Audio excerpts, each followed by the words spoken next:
Do you think self-driving cars are going to take over the road? Well, you might be thinking yes or maybe no. Well, at the end of this speech, you might change your mind.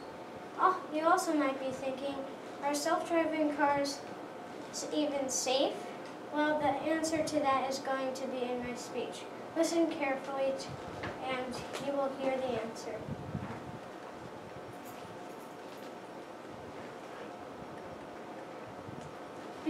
Before we get into the pros or cons about self-driving cars, let's start learning how a self-driving car works.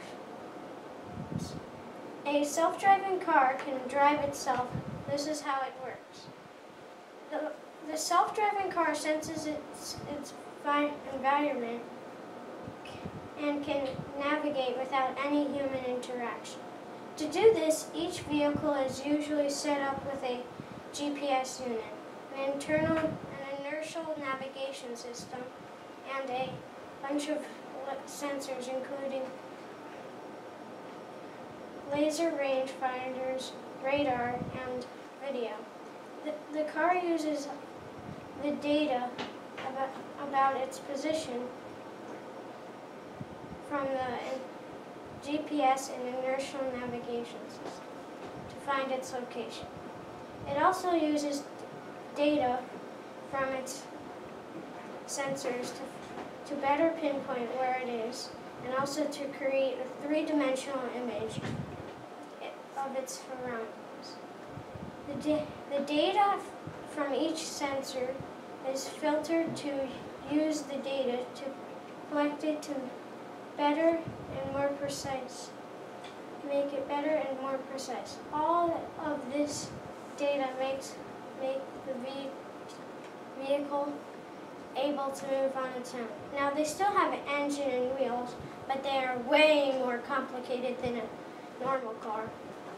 Do you believe self-driving cars are safe? Well, this is the part you might change your mind. Let's start positive with the positives. Here are some pros.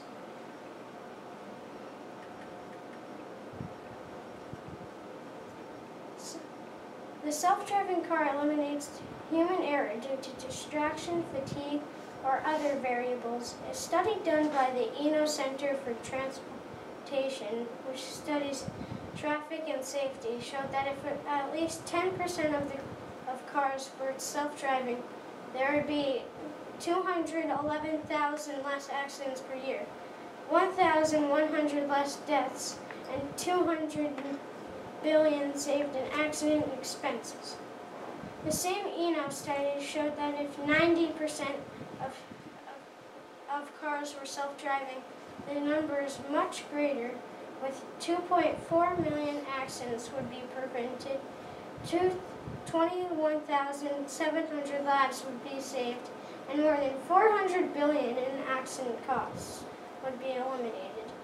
There would be less traffic congestion because the cars could automatically space themselves out, letting traffic move more freely because cars could change lanes easily.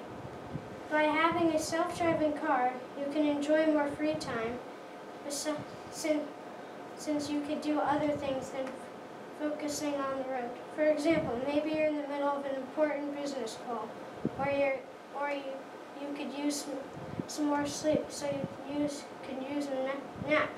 These would be both possible if you didn't have to focus on the road. And having a self-driving car, plus, you wouldn't have to worry about parking because the car could drop you off and be called to pick you up. Self-driving cars have pretty good pros. Let's see the cons. The GPS could be unreliable. The GPS systems even now tell you to turn down a one-way street or continue down a dead end. Computer systems have limitations with seeing the road. Changes in weather conditions have a bad effect on the onboard computers to properly or identify or track moving objects. Self-driving cars have also not shown they have the same abilities as drivers in having understandings and navigating unobstructed environments, such as construction zones and accident area. The technology is at risk of being hacked. If there is an accident, who would be responsible?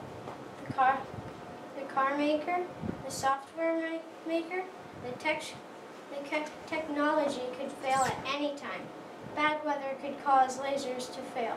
In conclusion, self-driving cars have their pros and their cons. When I grow up, I definitely will not use a self-driving car because I don't trust them, and I also think driving would be fun.